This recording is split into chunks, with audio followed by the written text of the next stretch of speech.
히브리서는 묵상하시면서 도움이 될 수 있도록 전체적인 어떤 주제를 잠깐 말씀드렸으면 합니다. 저희가 이 배경이 이 초대교회 당시 히브리 그리스도인들을 대상으로 주님께서 이 기자를 통해서 이 말씀을 이제 기록했습니다. 그래서 이 기자가 바울이다, 아볼로다 여러 가지 이야기가 있지만 그것은 그렇게 중요한 것 같지는 않고 당시에 그 주님을 믿음으로 말미암아 많은 핍박이 있었습니다. 그래서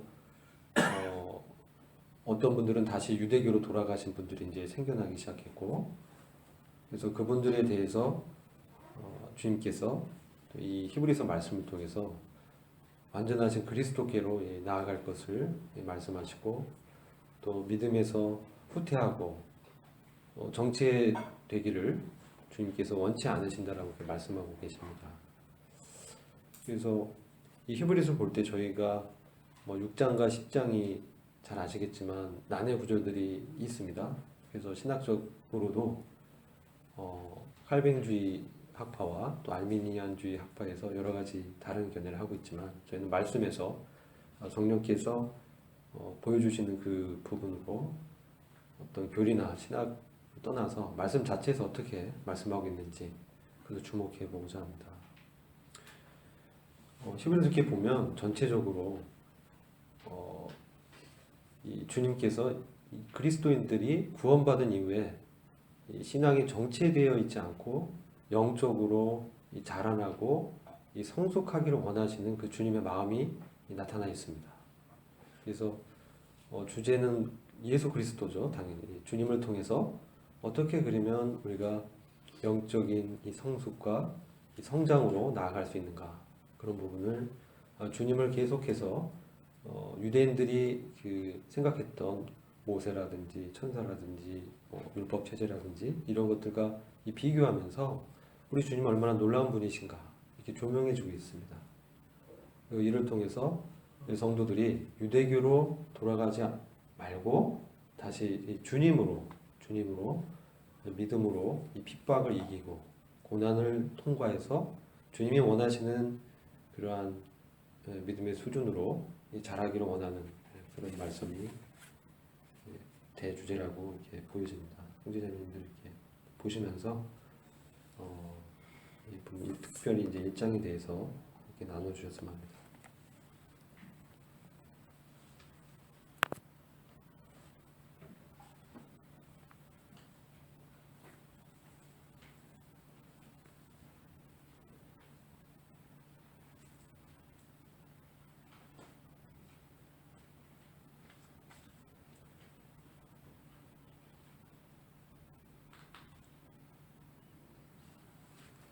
안 나누시면 제가 오늘 사회라 제가 먼저 나누겠습니다.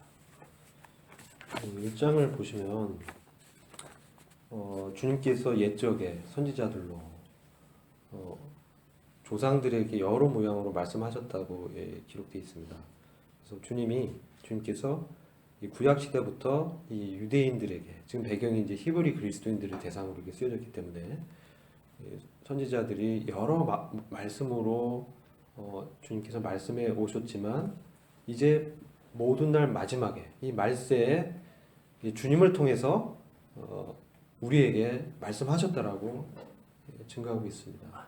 그래서 복음서를 보면은 선지자들이 주님의 말씀을 대언하지만 오실 그리스도에 대한 부분을 이렇게 증거하셨지만 그들이 깨달음이 적었고 또 그들이 믿고 있었던 이런 율법 이 체제, 그것을 통해서 주님께 이제 인정받으려 했었던 이런 유대교가 형성해 나가게 됐었죠.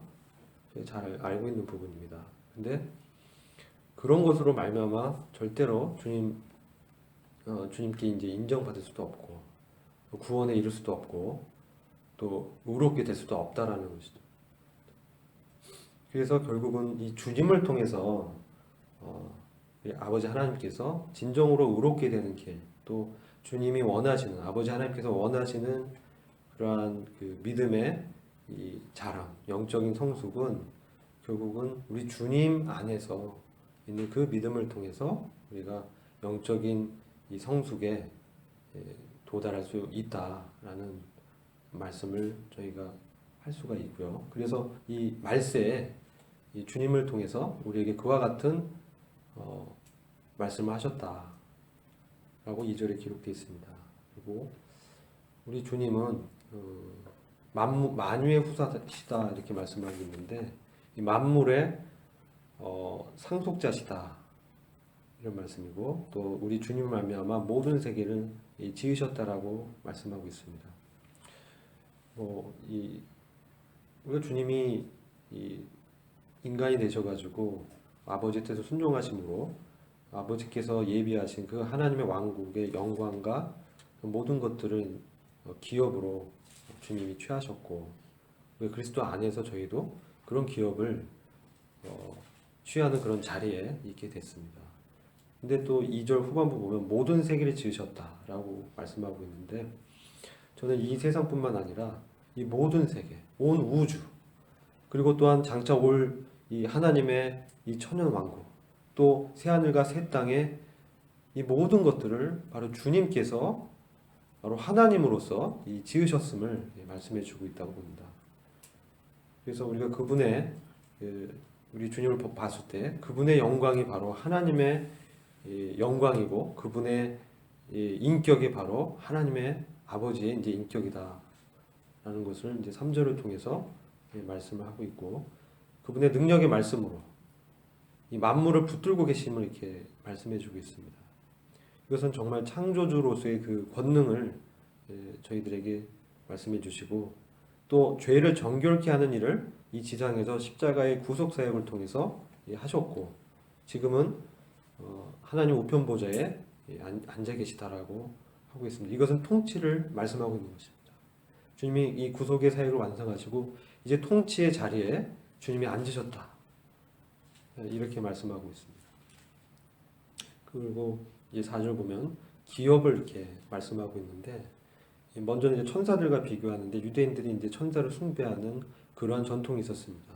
그래서 천사보다 주님이 얼마나 뛰어난 존재이신가 그것을 말씀하고 있습니다.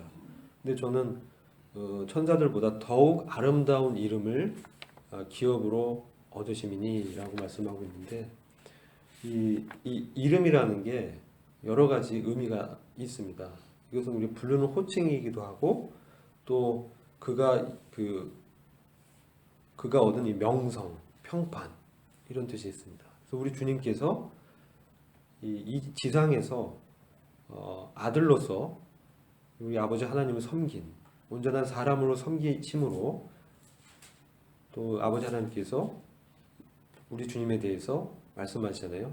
이는 나의 사랑하는 아들이요 기뻐하는 자다 라고 주님 말씀하셨고 또 이 요한계시록 19장을 보시면 이 재림하실 때 우리 주님의 이름에 대해서 말씀하고 있습니다. 특별히 19장 잠깐 보시면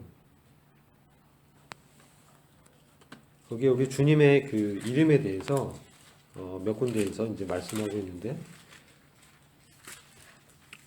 주님의 이름이 물론 우리가 아는 것처럼 예수 구원자 자기 백성을 저희 죄에서 구원한 분이시고 또 임마누엘 우리와 함께 하시며 다스리시는 이 하나님 이러한 이제 그 복음서에 나타난 이름도 있지만 요한계시록에 나타난 그 이름 장차 주님이 어떤 이름으로 불리실까 이걸 보면 우리 주님에 대해서 11절 보시면 19장 10절 보시면 그 이름은 충신과 진실이라 라고 말씀하고 있습니다. 그래서 이 부분은 바로 우리 주님께서 신실하신 분이다 또 참되신 분이라는 이름을 가지신 겁니다.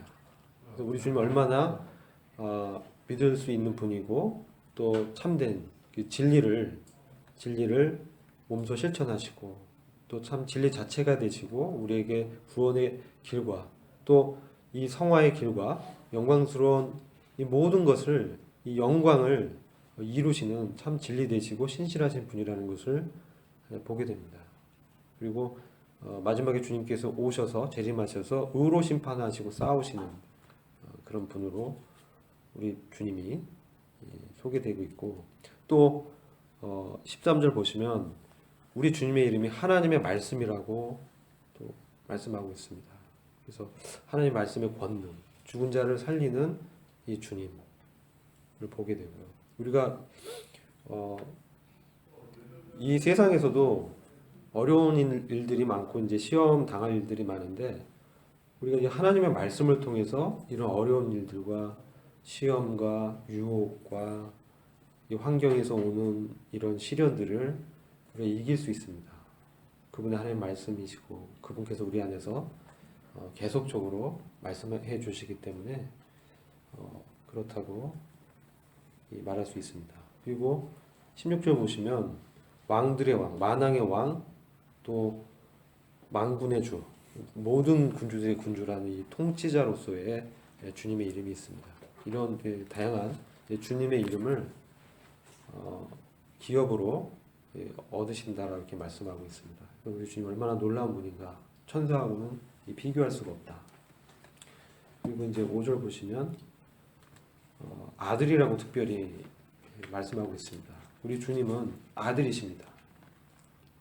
우리 주님에 대해서 그냥 아들이 아니라 독생자, 하나님으로부터 나온 독생하신 아들이시고, 그리고 제가 서두에 말씀드렸지만 주님의 사랑하는 아들, 또 기뻐하는 자라고 특별히 이렇게 아버지께서 말씀하셨죠. 그래서 우리가 이 주님 안에서 동일하게 하나님의 아들들이 되었고, 또 아버지 하나님이 주님의 아버지가 우리의 아버지가 되셨습니다. 이거 너무나 놀라운 우리의 신분을 생각할 수 있도록 해주고 있고요. 6절 보시면 우리 주님이 이제 세상에 다시 들어오는 부분, 즉 주님께서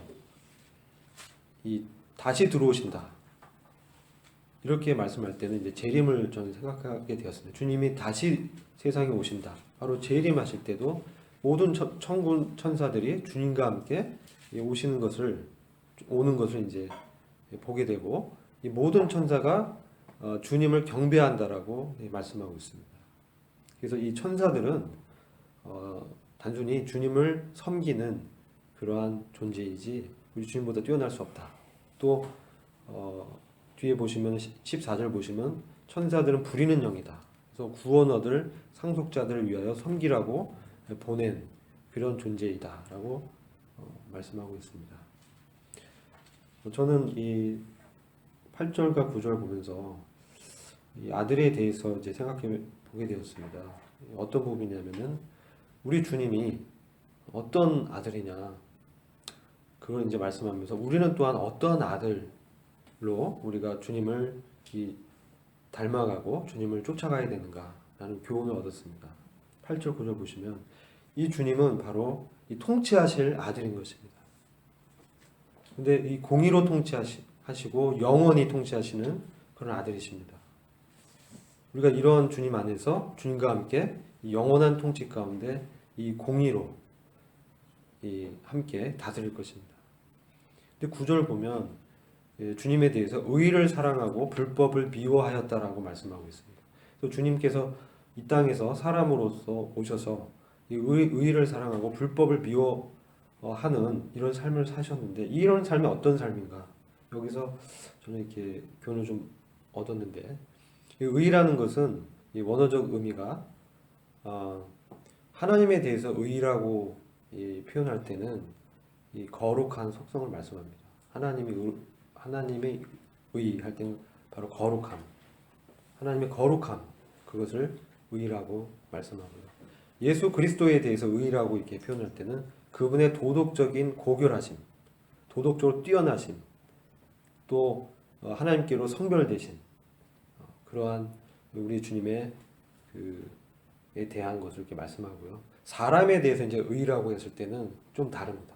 사람이 의롭다라고 이렇게 칭할 때는 어떤 의미냐면은 이 죄인이 용서받을 수 없는 이 죄인이 놀라운 하나님의 은혜로 말미암아 믿음을 통해서 하나님께 연락된 상태를 의라고 합니다.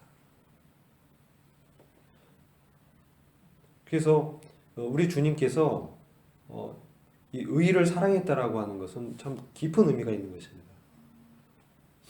우리 주님께서 이 의를 사랑했다는 것은 아버지 하나님과 완전히 하나 된 상태에서 아버지의 뜻을 이 땅에서 이루심으로 하나님의 의로서 우리 주님이 이제 나타나셨는데, 저희가 주님이 이 의를 사랑했다는 것은 제 개인적으로 이 땅에서 어떠한 삶을 우리가 추구해야 되느냐, 이런 교훈을 얻게 됩니다. 그것은 바로 주님과 같이 바로 의라고 이 말씀하고 있는 하나님 아버지의 그 마음, 그걸 좀 생각해 보게 됐습니다. 하나님 아버지께서 의로우신 존재잖아요. 거룩하신 존재잖아요. 하나님 아버지가 이렇게 거룩하신 존재이기 때문에 이 죄인들은 용납할 수 없었던 것이죠. 그래서 그리스도께서 이 의를 이루셔가지고 우리를 주님 안에서 의롭다고 여김을 받는 은혜를 베푸셨는데, 그럼 우리는 어떻게 살아야 되냐? 바로 이 아버지를 사랑하는 그 사랑으로, 그 주님의 사랑으로 우리가 이 의를 사랑할 수 있다는 겁니다. 그러니까 우리가 그리스도 안에서 주님과 하나가 되었잖아요. 그리고 우리가 주님과 한 마음이 되었다라는 것이 이 말씀을 통해서 어떤 의미고 어떤 삶을 살아야 되는지를 교훈해 주는 것입니다. 우리가 주님 안에서 하나가 됐다고 얘기하면서 주님이 사랑했던 그 의와 상관없이 산다는 것은 모순된 삶이라는 거죠. 어떻게 우리가 주님 그리스도 안에 있다고 얘기하면서, 그리스도가 내 안에 믿음으로 있다고 하면서 주님이 사랑하는 의와 상관없는 삶을 살 수가 있는가? 그럴 수 없다라는 겁니다. 히브리서는 그런 부분에 있어서 명확하게 경고를 해주고 있습니다. 6장, 10장에 보면은 그런 자들은 주님의 심판을 당하게 될 것이다. 지옥 가는, 구원이 취소되는 그런 심판이 아니라 주님으로부터 더 이상 쓰임받지 못하는 그러한 징계를 말씀하고 있고요. 사도 바울도 자신이 고린도전서 9장 26절부터 20절 보면 복음을 전파한 이후에도 내가 주님으로부터 버려질까봐 두려워하는 모습을 말씀하고 있습니다. 그것은 복음 전파와 주님으로부터 인정받고 주님 안에 있는, 그래서 주님으로부터 계속적인 쓰임을 받는 것은 별개의 것이라는 거예요. 우리가 많은 경우에 은사를 행사하는 것과 그의 인격적인 이 땅에서의 삶, 그의 삶의 어떤 그런 모습과는 이게 어떤 연관성이 물론 있지만 완전 일치된 그런 것은 아닙니다. 얼마든지 복음을 전파하지만 그가 범죄할 수 있고 그가 주님을 떠날 수 있는 것입니다. 사도 바울이 그렇게 놀라운 은사를 받았지만, 사도 바울이 자신이 이렇게 복음 전파했지만 내가 주님으로부터 버려지지 않기 위해서 두려워하고 그 자신을 몸을 쳐 복종했다라고 말씀하고 있거든요. 의를 사랑한다는 어떤 삶인가? 그것은 단지 우리가 입술로만 그리스도를 사랑한다, 그리스도 안에 있다, 내가 그리스도부터 은혜를 받았다 라는 우리의 신분적인 것만 강조하는 것이 아니라 그 신분에 맞는 은혜에 따르는 이 믿음의 열매들을 맺어가야 된다는 것을 우리 주님의 이 삶을 통해서 교훈을 얻게 되는 것입니다. 그래서 의를 사랑한다는 이것이 주님 이 땅 가운데서 어떤 삶으로 의를 사랑한 삶을 나타내는가, 이것을 주목하게 됐을 때 우리는 어떻게 우리가 의를 사랑하고 불법을 미워한 주님의 삶을 이 땅 가운데서 살아갈 수 있는지를 교훈 받을 수 있습니다.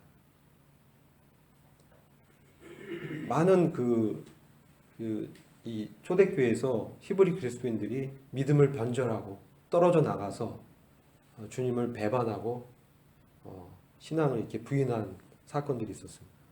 그래서 특별히 이런 부분들을 이렇게 보게 되면서 참 이것이 오늘날에도 저희들도 충분히 그럴 수 있다. 우리가 정말 그 구원 얻은 은혜에만 만족하고 우리가 천국에 가는 그런 그 구원의 은혜와 그 천국 가는 어떤 그 안전성, 보장된 이런 신분만 갖고 있다면 그것이 정말 주님을 사랑하고 그리스도 안에 있으면서 우리가 주님과 연합된다고 말할 수 있는 그런 믿음을 갖고 있느냐? 그건 정말 모순이라는 거죠. 그럴 수 없다는 겁니다. 로마서 6장에서도 계속해서 일부러 진짓 죄를 계속 죄 안에 거하는 그런 삶은 결코 그럴 수 없다. 돌이켜야 된다. 그런 자들에게는 징계가 따른다라고 말씀하고 있습니다. 아들이기 때문에, 자녀이기 때문에 징계를 통해서 그들을 회복시켜서 참으로 주님과 같이 참 주님 아버지의 의의를 사랑하고 거룩을 추구하고, 어떻게 보면 이거 너무나 당연한 거예요.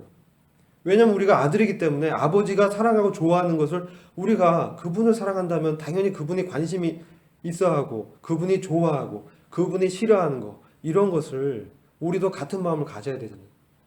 근데 정말 실질적인 삶 가운데서 그런 삶이 나타나지 않는다는 겁니다. 왜 그러냐는 거죠. 저희가 이 히브리서를 통해서 그런 부분에서 참 교훈을 받아야 된다고 저는 보게 됐어요. 그래서 정말 우리 삶 가운데 의를 사랑하는 이런 삶이 나타나길 참으로 원합니다. 제 자신부터도 그렇고요. 심상의 죄를 짓지 말아야 되고요. 당연히 우리 주님 앞에 나가서 회개하고 고백하고, 우리가 믿는 이 그리스도 안에 있다는 참된 이 믿음을 견고하게 굳게 붙들면서 정말 주님의 이 마음을 정말 나와 일치시켜서 몸을 쳐 복종시키면서 이 의의를 사랑한 이 주님을 우리가 닮아가야 된다, 쫓아가야 된다. 여기에는 이 책임이 있습니다. 우리가 은혜를 얘기하면서 책임은 이 방관하는 것은, 저는 보면은 그것은 그리스도 심판대에서 분명하게 손해를 보는, 정말 주님 원하시는 그런 삶이 아니라는 것을 교훈 받았어요. 이 불법을 미워한다는 삶은 어떤 삶이냐? 저는 불법을 보면서 단순히 주님께서 불법을 미워했기 때문에 이 죄를 미워하셔서 십자가에 죽으셨다, 피상적인 어떤 이런 교리적인 지식으로 있었어요. 그런데 정말 불법을 미워하는 삶은 어떤 삶이냐? 그것은 바로 저의 죄를 미워하는 삶이더라고요. 저 개인적으로. 제가 넘어진 그 죄, 그것을 미워하지 않으면, 주님의 마음을, 주님이 그것 때문에 죽으셨는데 정말 나와 같이 이와 불법을 행했던 자를 위해서 죽으신 그 주님을 생각하면서, 그 주님의 은혜를 생각하면 어떻게 계속해서 이러한 죄 가운데 빠져 있을 수 있겠는가? 결코 그럴 수 없다는 것입니다. 그 주님의 마음을 우리는 기억해야 되고, 그래서 그 불법, 나의 죄 때문에 죽으신 그 주님으로 말미암아 나의 죄를 미워해야 됩니다. 그랬을 때 죄에서 죄를 이렇게 피하게 되고, 악에서 피하는, 실질적으로 주님께로 속하는 성별된 삶이 나타나는 것을 보게 됩니다. 그래서 저희가 그동안 은혜를 많이 강조하고 그리스도 안에 있는 연합된 삶의 그 신분적인 측면을 말씀했지만, 이제 히브리서는 완전함 가운데 나갈 것을 말씀하고 있습니다. 그래서 그리스도 안에서 열매를 맺는, 풍성한 열매를 맺는, 주님의 생명으로 실질적으로 사는 그런 삶을 말씀하고 있는 것입니다. 그래서 저는 그렇게 되었을 때 하나님 곧 너의 하나님이 즐거움의 기름을 내게 부었다. 하나님의 즐거움이 있다는 거예요. 그런 우리 주님이 그 즐거움의 기름, 얼마나 우리 아버지 하나님이 기뻐하셨는지 즐거움의 기름을 주님께 부었다는 거예요. 그래서 이러한 아버지 하나님의 이 즐거움을 우리 주님 안에 있다면, 우리가 정말 이 즐거움의 기름을 우리 일상적인 삶 가운데서도 정말 주님의 기뻐함이 우리의 삶 가운데 좀 나타나길 원하는 마음이 있습니다. 이상입니다.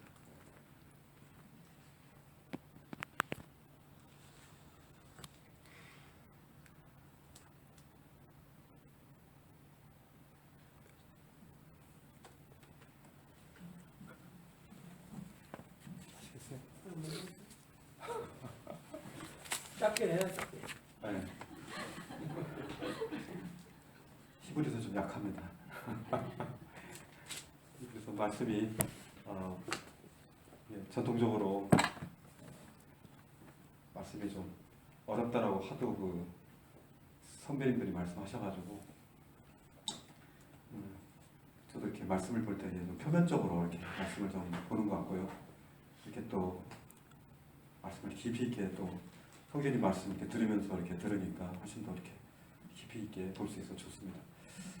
제가 아주 깊이 있게 못 보니까 본 말씀만 이렇게 나누겠습니다. 성진이 말씀하신 것처럼 히브리인들에게 전한 말씀이지만은 저희도 주님 안에서 참 성도된 저희들에게 주신 동일한 말씀이라고 생각됩니다. 저희도 참 이렇게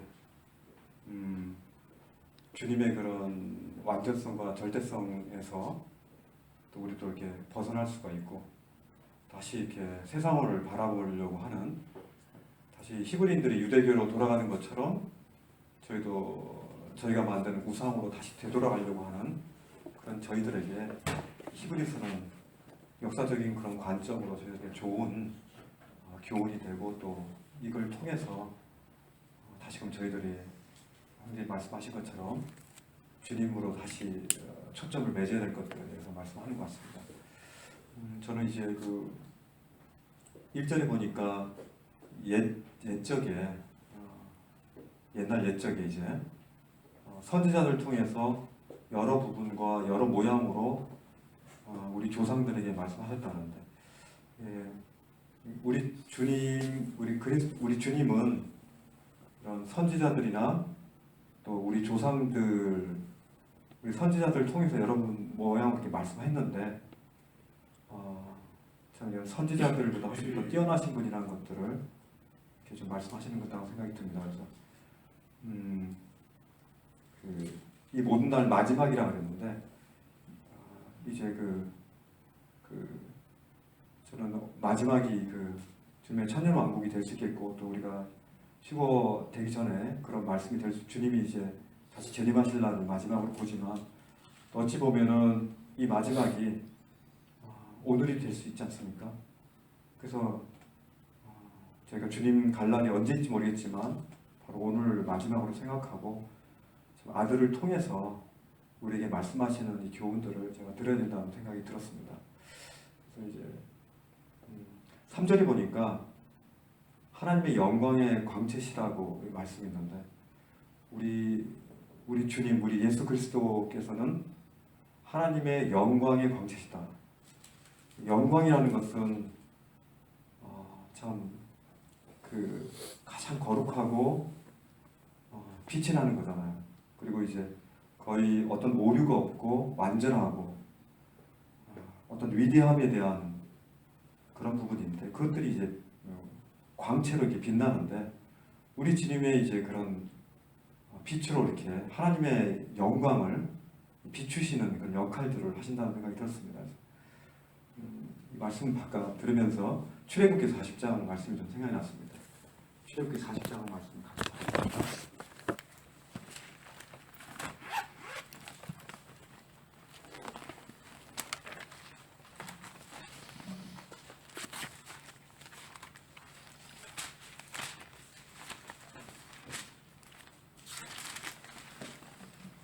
(40장 34절에) 보니까 구름이 해막에 덮이고 여호와의 영광이 성막에 충만함에 모세가 해막에 들어갈 수 없었으니 이는 구름이 해막에 덮이고 여호와의 영광이 성막에 충만함에 있으며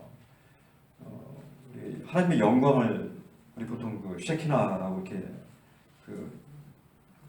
그 단어로 이렇게 표현하는데 구름이 덮이고 또 하나님의 그 영광이 성막에 충만한 그런 부분이 바로 이제 하나님의 영광인데 이런 구약 시대의 이런 영광을 우리 주님으로 말미암아 참 저희 가운데 하나님의 영광을 이렇게 이 땅 가운데서 보여주다는 거죠. 이전에는 히브리인들에게만 이 부분들을 비쳤지만은 이제 우리 주 예수 그리스도로 말미암아 히브리인들뿐만 아니라 참 만민들에게 이 복음을 듣는 모든 이들에게 하나님의 영광을 동일하게 경험할 수 있는 이런 놀라운 기회들을 주신 거에 대해서 참 감사함이 있습니다. 그리고 이제 두 번째는 그 본체의 형상이시라고 했는데 하나님의 저희도 이게 하나님 형상으로 저희가 만들었지 않습니까? 우리 인간을 하나님의 형상으로 만들었지만은 그 형상이 하나님의 형상이 우리 가운데 만들었지만 우리가 죄로 말미암아 그 하나님의 형상이 이제 파괴되어진 이제 죄로 말미암아 파괴된 형상을 우리가 갖고 있는데 우리 주님은 이제 그 본체의 그 형상이시라고 했거든요. 하나님 그 자체의 그대로의 형상이신 주님의 그 있는 모습의 그대로들을 이렇게 보게 되면서 우리 주님은 하나님의 그 본체의 형상을 그대로 소유하신 분이라는 것들을 이 말씀을 통해서 참 보게 됐습니다. 하나님의 성품 그 자체가 이제 그대로 예수 그리스도를 통해서 하나님의 모든 형상에서 나타나는 하나님의 그런 성품들이 우리 가운데 이렇게 나타났다. 그렇기 때문에 하나님에 대해서 우리가 더 깊이 알기 위해서는 우리 예수 그리스도를 깊이 바라보고 또 그분의 성품들을 우리가 깊이 묵상할 때 하나님에 대한 형상에 참 우리가 더 많이 알 수 있는 기회들이 오는 것이 아닌가 이런 생각이 들었습니다. 근데 그 다음에 이제 그의 능력의 말씀으로 만물을 붙드신다 했는데 참 이 세상에 참 이렇게 질서가 있지 않습니까? 이 지구가 우주 공간에 이렇게 떠 있고 또 태양계를 이렇게 어떤 궤도에 따라서 돌고 또 이 태양계가 또 우주의 궤도를 따라 돌고 또 은하계는 또 은하단을 통해서 또 이렇게 돌고 은하단은 더 큰 성단을 통해서 또 돌고 이렇게 하면서 우주 만물의 모든 이 질서가 이 하나님의 능력의 말씀으로 만물을 붙드시기 때문에 그렇기 때문에 이게 유지된다는 거죠. 우리의 삶의 어떤 질서도 하나님의 능력의 말씀에 의해서 말씀에 의지하지 않으면 우리가 그 궤도를 벗어나서 혼란과 혼돈과 그런 공허가 우리 가운데 찾아올 수 있다는 것. 그리고 하나님의 능력의 말씀으로 우리를 만물을 붙드시고 계시다는 이 말씀들이 다시금 그 하나님의 말씀에 대한 참 그 안에 거하는 것이야말로 우리의 삶에 참 하나님이 원래 의도하신 우리 나그네 인생에 참 그 궤도에서 우리가 있다는 사실들을 다시 한번 확인하게 되고요. 그 다음에 죄를 정결케 하시는 일을 하셨다고 했는데 우리 주님이 그렇게 하지 않았습니까? 레위기에서 이제 레위기 17장에 이렇게 그런 피의 정결에 대한 부분들이 나와 있는데 우리 주님이 그런 피를 흘리심으로 말미암아 죄를 정결케 하는 일을 하셨잖아요. 그래서 우리로 말미암아 참 다시 한번 참 죽을 수밖에 없는 지옥으로 갈 수밖에 없는 우리를 그 죄를 정결케 하신 이 놀라운 이걸 하셨기 때문에 사실 우리가 구원을 받게 되고 하나님과 우리 사이를 내었던 그 죄를 제거할 수 있었던 참 이런 놀라운 주님의 이 참 위대한 이 사역에 대해서 참 감사하지 않을 수 없었습니다. 그리고 마지막으로 지극히 높은 곳에 계신 이에 우편에 앉으셨다고 합니다. 왜 주님이 이제 하필이면 우편에 앉으셨냐? 근데 우리 주님은 그거에 대해서 불만을 표하지 않으시고 하나님 아버지를 이렇게 인정하시고 하나님과 동등됨을 취할 것으로 여기지 아니하셨고 이 땅에서도 오히려 더 낮아지셔서 인간의 그 인자의 모습으로 이 땅에 오시고 말미암아 한없이 낮아지신 그 주님의 그 겸손함을 이 말씀을 통해서 볼 수가 있는 것 같습니다. 참 우리 주님은 참으로 겸손하신 분이시다. 놀라운 이 하나님과 동등되신 이 우리 주님이 이렇게 하나님 우편에 계심에도 불구하고 그거에 대해서 전혀 그런 부정적인 그 부분이 없으시고 오히려 그 부분에 대해서 참 성경은 있는 그대로를 인정하시고 하시는 그 주님의 겸손함을 보게 되시고 제가 아들일 때도 저희 아버지한테 많이 대들었거든요. 저희 아들이 또한 저한테 대드는 걸 보게 될 때 그는 그 아버지의 그 위치를 자꾸 침해하고 그 권위를 인정하지 않는 부분이잖아요. 근데 우리 주님은 그러지 않으시고 참 십자가에서도 그러셨지만은 참 처음부터 끝까지 하나님 아버지를 향한 그런 참 겸손함이 계속 되셨다는 것들을 이렇게 보게 됩니다. 참 이런 주님의 놀라운 이 사역과 이런 성품들을 통해서 참 우리가 참 주님의 그 뛰어난 참 다른 선지자와 그런 조상들과 전혀 비교할 수 없는 놀라운 그 하나님의 아들의 놀라운 이 참 뛰어남을 이 말씀을 통해서 볼 수 있고요. 그 다음에 이제 밑에 보면은 이제 4절부터는 이제 천사보다 뛰어나셨다고 그러는데, 그 5절에 보니까 5절의 말씀을 이렇게 볼 때 하나님께서 어느 때 천사 중 누구에게 이렇게 했는데, 그 천사 중 누구에게 얘기한 것이 아니라 이게 천사 중 누구에게 예수 그리스도에 대해서 이렇게 말씀한 거라는 저는 이렇게 생각이 듭니다. 그래서 왜냐하면 밑에 구절들은 다 예수 그리스도에 대해서 말씀했기 때문에, 너는 내 아들이라, 이제 예수 그리스도를 칭해서 말씀한 거죠. 예수 그리스도가 이제 내 아들이기 때문에 예수 그리스도는 하나님의 아들이죠. 그러니까 예수 그리스도는 하나님의 아들이기 때문에 하나님이시라는 거죠. 그래서 예수 그리스도가 하나님이라는 그것의 핵심이 있다는 생각이 듭니다. 그러면서 이제 내가 너를 낳았다 하였으며, 그렇기 때문에 예수 그리스도는 하나님이시죠. 또다시 나는 그에게 아버지가 되고 아버지 하나님이 되시는 거고, 그 아들 하나님이 되시는 거죠. 그래서 아버지 하나님과 아들 하나님에 대해서 그 위치에 대한 부분들을 이렇게 말씀하신 부분이기 때문에 전혀 헷갈릴 것이 없다라는 생각이 듭니다.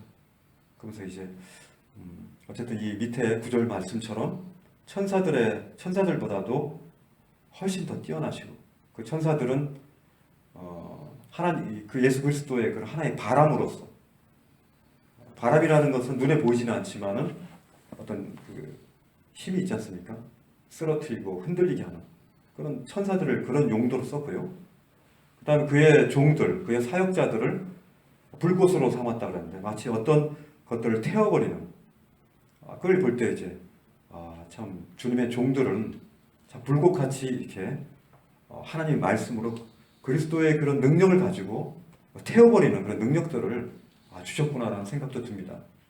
그래서 참 이런 불꽃 같은 그런 주님의 그 주시는 그런 불꽃 같은 그런 능력들을 주셨구나라는 생각도 들었습니다. 그래서 어쨌든 초점이 예수 그리스도에 관한 건데, 8절에 보니까 주님은 이제 참 주님의 그런 보좌가 영원하며, 또 우리 주님의 그런 그 참 규가 참 이렇게 아주 그 공평한 그런 규라는 것, 모든 이들에게 공평한 규라는 것들을 이렇게 보게 되면서, 어쨌든 10절에 보니까 땅의 기초를 두고 하늘도 주의 손으로 지으지 말라면서, 우리 주님이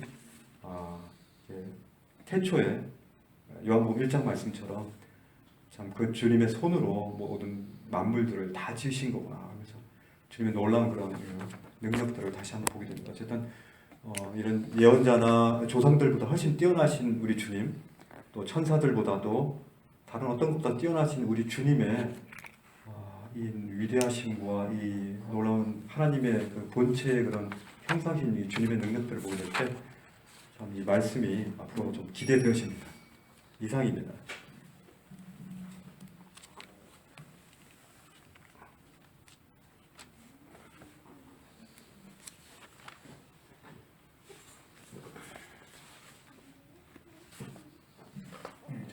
저 짧게 좀 나누겠습니다. 저는 이 앞에 이 히브리서 를 기록한 목적이 유대인들을 향한 예수 그리스도가 하나님의 아들이시고 좀 나누셨던 것처럼 그 구속자이고 상속자이시며 참 보원자이시고 메시아이심을 분명히 증거하기 위해서 이 히브리서를 작성을 했습니다. 그런데 참 그래서 참 유대인뿐만 아니라 우리 신앙의 전 관점을 여기서 이제 예수 그리스도가 어떠하신 분임을 1장에서 9구절을 보면 참 얘기해 주고 있고 나누셨던 것처럼 그러는데, 왜 그러한 하나님의 증거들을 이렇게 믿지 못했을까, 이런 부분에 좀 생각이 되고, 또 다른 부분은 그 베드로에게 예수님이 물어봤던 것처럼 너는 나를 누구라 하느냐, 또 세상 사람들이 나에 대해서 누구라 하느냐. 참 이 질문이 우리 신앙의 가장 핵심인 것 같습니다. 왜냐하면 2절에 보면 나눠주셨던 것처럼 모든 날 마지막에 아들을 통해서 우리에게 말씀하셨다고 말씀하신다면, 아들을 통하지 않고는 저희가 하나님께 가까이 갈 수도 없을 뿐만 아니라 그 말씀하셨던 것들을 들을 수 없기 때문에 참 예수 그리스도가 누구인가를 통해서 어떠하심을 통해서 우리가 참 이 하나님 우리에게 말씀하신 메시지를 저희가 들을 수 있기 때문에 그러시는데 정말 예수 그리스도가 누구인가 이게 이제 어떤 지적인 의미에서의 누구인지를 알 뿐만 아니라 우리의 어떤 삶을 통해서 우리의 신앙 믿음을 통해서 이 알면 어떤 사귐과 깊은 어떤 지식을 더 넘어서 참된 우리의 믿음까지 보는 걸 얘기하는 것 같습니다. 그래서 참 그 아들의 예수 그리스도가 누구인지가 우리 신앙 가운데 어떤 모습인가를 이렇게 저는 이렇게 되돌아보게 되고요. 그래서 참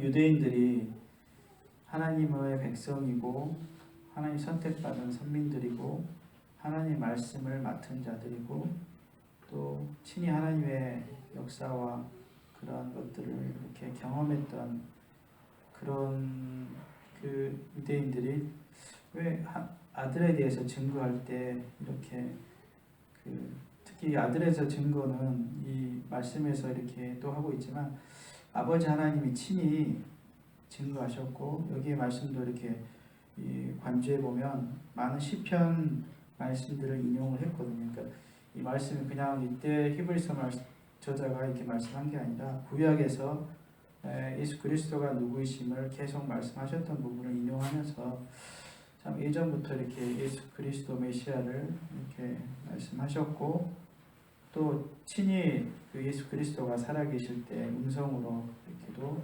말씀하셨고 이렇게 증거하셨고 또 예수 그리스도께서도 하나님의 아버지가 증거할 뿐만 아니라 복음서의 말씀에도 내가 나를 증거한다고 말씀하셨는데 그 증거가 참 삶과 또 그분의 어떤 그 이적과 또 그분이 행하시는 구원과 이런 것들을 통해서 그 많은 증거들을 이렇게 보이셨는데 참 그러한 예수 그리스도를 이렇게 믿지 못하는 참 주님이 열어주시지 않으면 또 우리 어떤 고정관념이 깨지지 않으면 우리의 믿음도 여전히 우리가 생각하는 그 범위를 넘어가지 않는 것 같습니다. 그래서 참 주님이 이렇게 우리의 생각들을 깨트리고 자아를 깨트리고 우리를 참 눈을 열어서 이 하나님의 아들을 이렇게 보게 하실 때 이 암뿐만 아니라 어떤 믿음의 삶을 통해서 하나님을 저희가 정말 더 말씀하신 것들을 알게 되고 믿게 되는 말씀에서 참 그런 모습을 이렇게 보고 심지어는 이제 유대인들도 그렇지만 제자들도 그리스도가 죽으시고 부활하실 것을 누누이 말씀하셨고 또한 말씀을 통해서 이렇게도 말씀하셨는데 이 구약을 통해서도 말씀하셨는데 제자들과 또 엠마오로 가는 그 두 제자들 이런 제자들이 다 그런 예수님을 보지 못했다는 것이 참 우리 어떤 이성으로 이 생각으로 이 참 주님을 예수 그리스도를 알지 못한다는 생각이 이렇게 들게 됩니다. 그래서 참 하나님 앞에 예수 그리스도 계시를 통해서 우리가 참 알게 되기를 원하고 정말 우리가 너는 나를 누구로 믿고 있는지 참 누구로 이렇게 알고 믿고 있는지 그 질문들을 교제를 통해서 또 말씀을 통해서 쭉 이렇게 다시 한번 묵상해 보게 되는 것 같습니다. 그래서 그 요한 1서 말씀 5장 말씀에는 이렇게 얘기하고 있습니다.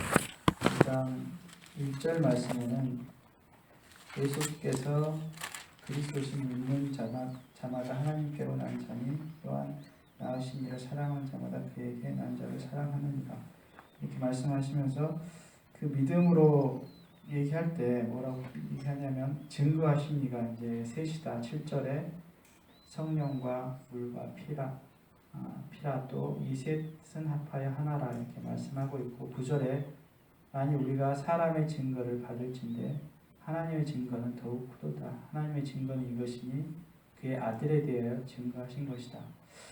참 아들에 대해서 많은 말씀과 이렇게 이 성경을 통해서 또 이런 그 예수 그리스도의 그 힘을 참 많이 증거하시는 말씀들이 많이 있는데 그 무엇보다 사람의 증거도 우리가 받을 만한데 친히 아버지 하나님께서 예수 그리스도를 증거하시는 또 히브리서 기사도 아버지께서 이렇게 말씀하셨다. 내가 이렇게 어떤 증거하는 게 아니라 구약의 말씀을 통해서 아버지께서 친히 아들에 관해서 이렇게 말씀하셨다. 이렇게 얘기하고 있는 것을 이렇게 보게 되면서 참 하나님이 이토록 그 실제적이고 살아있는 증거를 말씀하시는데 이 증거를 받을 때 1절 말씀처럼 믿는 자에게 하나님의 자녀가 되고 9절에 믿는 자를 통해서 9절이 아니라 4절에 5절에 예수께서 하나님의 아들이심을 믿는 자가 아니면 세상을 이길 자가 누구냐. 세상을 이기는 것이 예수 그리스도에 대한 어떤 믿음이거든요. 그 믿음이 좀 예수 그리스도가 어떠하심을 쭉 뭐 천사보다 뛰어나고 상속자이고 창조자이시고 통치자이시고 구속자이시고 참 아들이시고 참 그러한 분이심을 알진데 그 아는 믿음이 그 아들을 우리가 믿을 때 그 삶을 그대로 받을 때 우리가 세상을 이길 수 있는 그 자가 되는 것을 이렇게 보게 되면서 참 다시 한번 이렇게 히브리서 1장 말씀을 통해서 내가 예수 그리스도를 누구라 이렇게 믿고 있는지 이제 누구라 하느냐가 아니라 누구로 이렇게 받고 믿고 있는지 참 우리의 믿음을 다시 한번 이렇게 말씀을 통해서 이 히브리서 기자는 그 유대인들을 향해서 던지는 말씀이지만 동일하게 참 저희 읽는 우리에게도 참 예수 그리스도가 이러한 분이신데 하나님이 증거하시고 있는데 너가 나를 누구로 이렇게 믿고 살아가고 있는지 이 질문들을 다시 한번 저희 가운데 이렇게 던지고 있다고 이렇게 생각이 들었습니다. 그래서 저희 믿음을 다시 예수 그리스도에 대한 믿음을 다시 한번 제가 보게 되는 것 같습니다.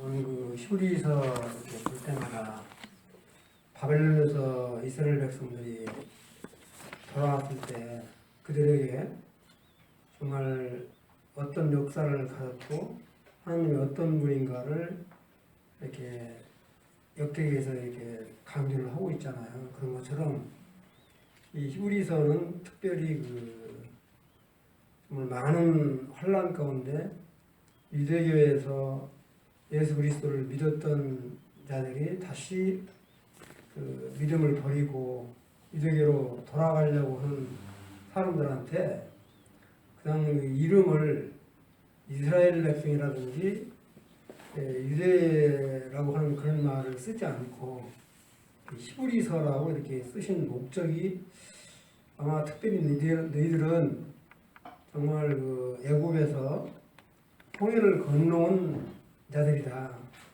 또 너희들은 가나안 땅을 점령했던 그런 그 민족이다라고 하는 그 자긍심을 심어주면서 정말 우리 주 예수 그리스도가 이런 분인데 이런 분을 믿지 않고 다시 그 되돌아가려고 하느냐.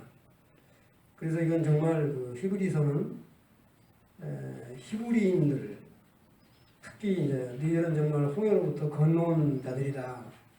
정말 가나안을 침입한 그런 자들이 예수 그리스도를 더욱 굳건히 확실하게 믿으라고 하기 위해서 그런 자긍심을 심어주기 위해서 이 히브리서를 이렇게 히브리서라고 했다라고 저는 이렇게 분별이 되더라고요. 그러면서 이걸 볼 때마다 정말 그 이스라엘 백성들에게 얼마나 큰 자긍심을 갖고 우리 주 예수 그리스도를 믿어야 되는가를 아주 여실하게 증명을 하고 있는데 이와 같은 히브리서는 히브리 기자가 쓴 것이지만 사실 2절에 나와 있는 것처럼 마지막 때, 이 히브리서 쓸 때도 마지막이라고 이제 표현을 썼는데 정말 우리 주 예수 그리스도의 아들을 통해서 증거된 말씀이다라고 이렇게 언급을 하고 계시는 걸 볼 수가 있습니다. 그래서 다른 말씀을 다 하셔서 정말로 우리 주님은 우리 만물의 창조주가 되시고 정말 하나님의 광채가 되시고 정말 우리 만물을 주관하시는 삼자시고 정말 죄를 정결케 하는 구속자가 되시고 하나님 우편에 앉아 계신 그런 분, 또 심판의 주. 하여튼 이 정말 우리 주 예수 그리스도를 표현한 말은 이 1장에 다 언급을 하신 것 같아요. 이런 분을 너희들이 믿지 않고 다시 이렇게 되돌아가라고 하느냐. 그런 의미로 본다면 우리 믿는 우리들에게도 정말 이와 같은 우리 주 예수 그리스도를 믿는 우리들이 어떻게 헛되게 살 수 있을까 이렇게 생각을 하면서 아까도 교절을 했지만 저는 이 8절에 있는 말씀만 교절을 하겠습니다.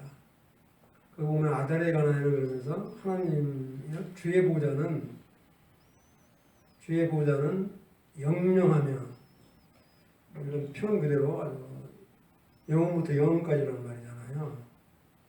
주의 나라의 규는 권위와 위엄 이런 것은 정말로 공의로운 그런 권위이고 위엄이다. 그렇게 이렇게 말씀하시는 그런 부분을 본다면 우리가 정말 우리 주 예수 그리스도를 믿을 때 하나님은 우리들이 행한 그대로 이렇게 평가를 하실 것이다.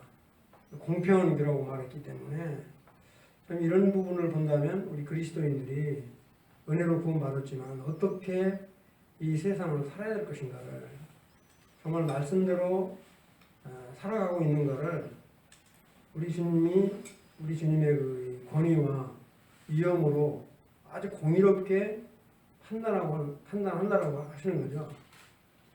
그런 것을 본다면 참 이렇게 다시 한번 마음이 추스러지게 됩니다. 정말 그때 당시에 천사들을 이렇게 숭배하는 사람들이 아마 많았던 것 같아요. 천사는 피조물이다. 정말 우리 성도들을 돕는 사람들이고 우리 주님을 돕는 그런 자들인데 어떻게 천사를 이렇게 숭배할 수 있냐. 그런 측면에서 볼 때 정말 우리 주님은 영원한 권위, 정말 위엄 그런 걸 가지고 우리들을 이렇게 공평하게 판단하신다라고 하는 그런 사실들을 볼 때 정말 우리들이 히브리인들에게 준 글이지만 오늘 사는 우리 성도들에게도 이 말씀이 굉장히 이렇게 기감이 된다고 생각이 됩니다. 정말 하나님의 권위와 위엄은 공평한 주다. 정말 이 공평한 잣대로 우리를 마지막 날에 이렇게 판단을 하신다고 생각할 때 다시 한번 이렇게 좀 마음이 추스러짐을 보게 되었습니다. 이상입니다.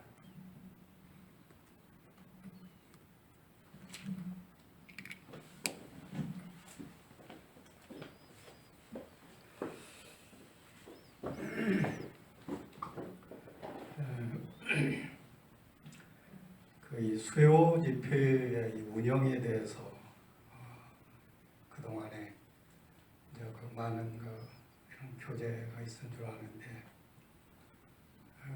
지금 이런 교제를 나누는데 지금 성도들의 참여자들이 지금 계속 줄어가고 있는 걸 보게 되고요. 오늘 보시다시피 그 앞에 앉은 지금 네 분이 주로 이제 분별을 나누는데 어떻게 보면 이게 그 앞에 앉은 분들의 수요 모임 같은 우리 그 전 성도들이 참여하는 이 수요 모임이 될 수는 없을까? 정말 우리 성도들이 히브리서 1장을 읽고 서로 일단 교제를 하면서 다 소그룹에서 분별을 나누고 그 다음에 이제 그걸 바탕으로 해서 이제 이렇게 깊이 있는 이런 그 이제 분별을 알 필요가 있지 않나. 왜 히브리서냐? 이 왜 히브리라는 말이 나왔냐? 우리가 히브리라는 말은 강을 건넌 사람들이다. 이게 그 히브리라는 그 말의 어원이라는 거예요. 그 강을 건너다. 히브리인은 강을 건넌 사람들이다. 그럼 어떤 강을 건너냐? 맨 처음 아브라함이 유브라데스 강을 건넜다고. 이게 우상의 도시, 우상의 나라에서 유브라데스 강을 건너서 가나안으로 왔고, 다시 가나안에 있던 아브라함의 후손들이 애굽으로 갔는데, 애굽에서 이제 홍해를 건너서 다시 광야로 오는. 그래서 광야에서 다시 어떤 강을 건너냐? 이 요단강을 건너서 가나안 땅으로 들어가는. 적어도 이 히브리인들은 이 세 개의 강을 건넌 사람들. 그러니까 이게 우리 그리스도인들도 어떻게 보면 이 믿음의 이제 히브리인들인데 결국은 그 강을 건너야 되는, 강을 건넌 사람들. 우리 우상에서 우리가 강을 건넜고, 세상에서 강을 건넜고, 또 내 중심의 이 삶에서 이 강을 건넜고, 그 어디로 건넜냐? 우리가 그리스도 안으로 들어간, 가나안 땅으로 들어간 자들이다. 바로 가나안 땅은 뭐냐? 하나님의 약속의 땅이고 기업의 땅인데, 이게 바로 뭐냐? 그리스도를 상징하는, 그리스도 안에 들어가는. 그런데 지금 이 히브리서를 그 대상으로 하는 이스라엘 사람들은 지금 어떤 상태에 있었냐? 이 유대교에 집착하고 있었고, 이들은 자기 조상들을 지금 더 존중하고, 특히 이 모세를 더 숭상하고 있고, 더 이 율법에서 지금 매여 있고, 그래서 결국은 저는 이 히브리서 기자가 지금 너희들이 이 조상들 또는 선지자, 모세 또는 다윗, 또 여러 이사야나 이런 지금 이 선지자들을 어떻게 보면은 예수 그리스도보다도 더 이 사람들이 중요하게 생각하는, 그리고 이 제사 제도를 더 중요하게 생각하는, 이 성전 이런 성막 이런 거, 그리고 천사들을 더 예수님보다 더 지금 중요하게 생각하는 이런 상황에서 지금 이 히브리인들에게 너희에게 하나님이 전에는 여러 모양으로 선지자들을 통해서 얘기했지만, 지금은 바로 하나님이신 그 아들이 너희에게 나타났다. 아들로서 나타났다. 그래서 너희에게 직접 하나님이 너희에게 지금 말씀하셨다. 지금 그걸 저는 강조하고 있다고 보여져요. 그래서 이 아들에 대해서, 아들이 누구냐? 이분은 과거에 이 우주 만물을 창조했던 창조주 하나님이다. 그리고 지금 만물을 붙들고 계시는 분이다. 그리고 만물의 상속자다. 그리고 이분은 바로 하나님의 영광의 광채고 그 형상의 본체다. 바로 하나님이다. 바로 이 하나님이 너희에게 와서 지금 직접 말씀하셨다. 근데 그 아들이 누구냐? 맏아들이다. 저는 이 맏아들이라는 거에 대해서 저는 우리가 유의해야 된다고 생각을 합니다. 내가 오늘 너희를 낳았다. 오늘날 너희를 낳았다. 오늘날이 언제냐? 저는 언제 우리 주님이 맏아들로 태어났냐? 저는 부활하실 때 맏아들로 태어났다고 저는 분별을 합니다. 실제 주님이 이 땅에 오실 때에는 하나님의 독생자로 오셨습니다. 그런데 이게 이 로마서 8장 29절에 보면 맏아들로 태어나서 많은 형제들 중에 맏아들이 되게 하는. 그래서 뭐냐? 이제 그리스도와 같은 이런 아들들, 형제들이 태어나는 바로 그 맏아들. 그리고 이 아들이 지금 누구냐? 만물을 상속할 자고, 그게 지금 그리고 이 전에 보면 이 구속하시고 죄를 구속하시고 지금 보좌 우편에 앉았다. 근데 이스라엘 백성들은 항상 이 죄에 대해서는 어떤 생각을 가졌냐? 그 제사장이 계속해서 죄를 드려야 되는. 그러니까 이 죄들을 사함받기 위해서 계속 제사를 드려야 되는. 그런데 예수님은 이런 제사를 계속 드리는 분이 아니고 단번에 드려서 보좌에 앉으신 분이다. 이분은 지금 일하는 분이 아니다. 이분은 이미 다 일을 끝낸 분이다. 그래서 그 이분의 이 제사의 탁월성. 근데 여기는 이 신수로 돼 있더라고요. 그 죄를 사하는 죄들을 이스라엘 백성들은 계속 근본적인 죄를 사함받은 게 아니고 죄들만 사함받은. 이 제사 제도는 죄를 근본적으로 사하는 게 아니고 죄들만 계속 사하는. 그런데 죄는 언제 사하냐? 실제는 하나님의 아들인 그리스도가 오셨을 때 바로 세상 죄를 지고 가는 하나님의 어린 양. 그건 바로 이 신으로 되어 있어요. 신스가 아니고 신. 여기서는 신스 죄들로 되어 있고.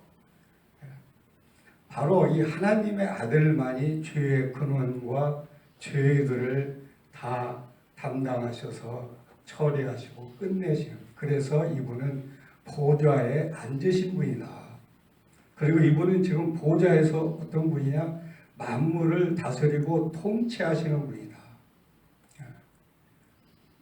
우리가 이 예수님의 이 탁월성, 이걸 지금 이 히브리서 기자가 저는 이 1장에서 강조하면서 이 모든 천사들은 섬기는 영으로서 구원받을 상속자들을 위하여 섬기라고 보내심이 아니냐. 근데 이 히브리 사람들은 이 천사들에 대해서 지금 굉장히 그 관심이 많고 천사들을 섬기고 이랬는데 이 천사들은 바람과 불꽃과 같은 존재다. 이런 그 영이고 잠깐 있다가 나타났다가 사라지는. 그렇지만 그리고 이 천사들은 뭐냐? 결국 구원받은 너희들을 섬기는 종이다. 그리고 구원받을 상속자들을 위하여 섬기라고 관심이 아니야. 구원받을 상속자. 저는 우리가 바로 이 구원받은 우리는 상속자가 된다. 그리스도 안에 들어가서 결국은 그리스도가 만유의 상속자이기 때문에 우리가 이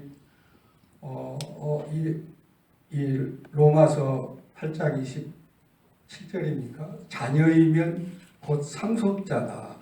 그리스도와 함께한 상속자다. 정말 우리는 이 그리스도와 함께한 그리스도 안에서 함께한 상속자다. 그런데 바로 이 천사들은 바로 우리를 섬기라고 보낸 자들인데 이스라엘 백성들이 이 천사들에 대해서 관심을 가지고 더 섬기니까 지금 이 시편 기자가 안타까워서 언제 천사들한테 뭐 이런 얘기를 했냐, 너는 내 아들이라고 했냐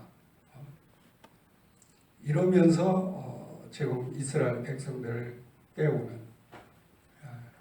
저는 이 히브리서를 통해서 제가 배우기를 원하는 이러한 소원이 있는데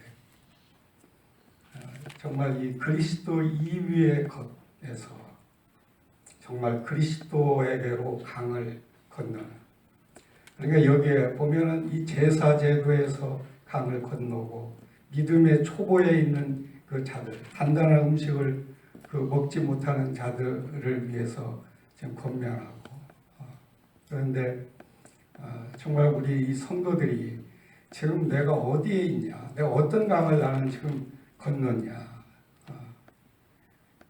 나는 지금 영적으로 이 유브라데스 강을 건너냐, 홍해를 건너냐, 그렇지 않으면 지금 이 요단강을 건너냐. 저는 우리 그리스도인들은 정말 영적으로 요단강을 건너야 된다고 저는 봅니다. 그리고 우리가 이 성전에서도 이 바깥 뜰에서만 어성거리지 말고 정말 성소를 거쳐서 지성소에 들어가야 된다. 지성소에서 그 주님과의 그 친밀한 교통함을 가져야 된다. 이 지성소가 뭐냐? 우리의 이 육적인 세상적인 삶에서 우리의 영적인 삶 안으로 들어가는 것, 우리의 영 안으로 들어가는 것.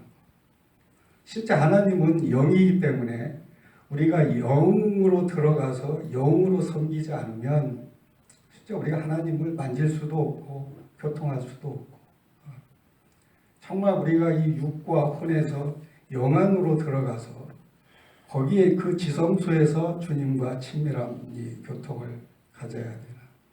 그래서 실제 우리는 이 성소와 지성소를 가로막고 있는 이 휘장이 찢어지는 그 휘장의 강을 건너는 이런 믿음의 히브리인들이 되기를 원하는, 저는 이 시편 기자가 이 히브리서를 쓰면서 저는 그런 그 간절한 소원이 이 히브리서 곳곳에 담겨 있다고 봅니다.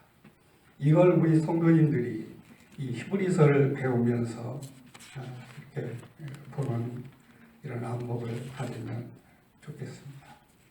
이상입니다.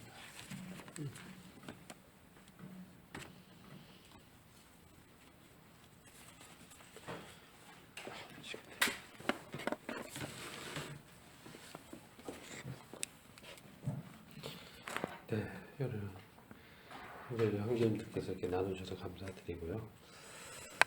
뭐 저희 시간 이제 히브리서 1장 교재는 이것으로 마치고요.